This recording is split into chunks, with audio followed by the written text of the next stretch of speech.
we've discussed a sort of pre-season type plan where you line up all the different skills that you might need to cover as a coach, both from a core and a unit perspective, but also from a team dynamic, and we've put them into a sort of matrix for planning our pre-season, if you like, to make sure we cover all topics.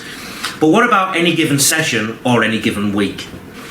Well, what I'm now going to do is take you through some of the processes that I go through as a coach when it comes to planning a Tuesday, Thursday, or a Monday, Wednesday training session plan, or even just a session itself. Well, first of all, what I will do with my warm-ups is I will rotate my warm-up. So for example, when I'm planning over the course of a pre-season or a period of time, I tend to go into cycles of 4 weeks where I try and teach and cover everything that I need, or a part of what I need, over each of those sessions in that 4-week block.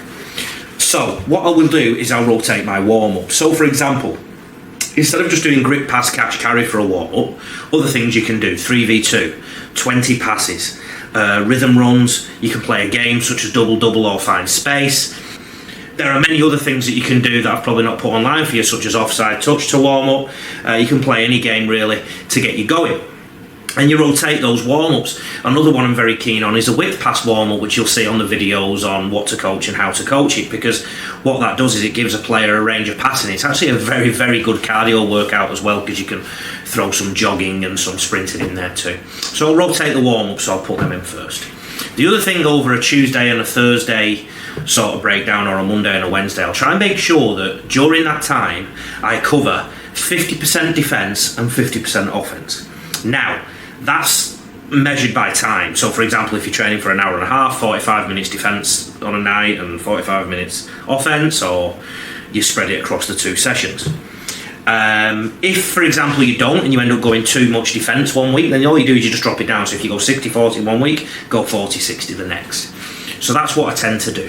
What I also try and do as well is, if my session is based on defence, I'll try and make sure my warm-up is based on offence, just so you keep those skills going.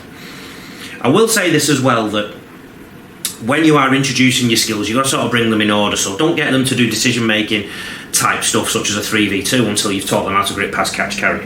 Don't get them to play a game unless you've taught the principles on what you want to do in a decision-making scenario or in a defensive line scenario.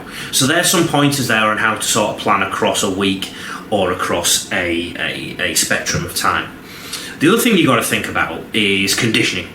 And what you can do if you're going to be a games-based trainer like I am is crank your conditioning up through your games, so you put in certain demands. So for example, if you're playing a 13 versus 13 game, one of the ways I get that going is after a try, I'll get the players to jog back to their kickoff points, and I'll get the team that's conceded to jog to the halfway line, or I turn them round immediately, so the team that scored then has to do a dropout straight away.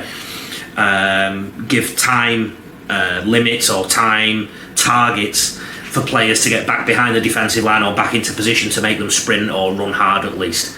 So that's how you can crank up the conditioning games, as of course you can also make them get up and down off the ground, or you can make them spin around or something like that. You can create more intensity and more conditioning element in your games.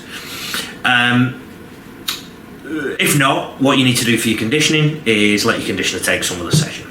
I would also strongly urge that you end every single session with some kind of game. So if I'm going to take you to some of the sessions I've done in the past, I might do 2 or 3 groups doing some skill-based drill type things or conditioning games for 45 minutes, and then the second 45 minutes will be based upon a 13 versus 13 type scenario, and that will be the next thing that we talk about on rugbyleaguecoach.com.au 1313.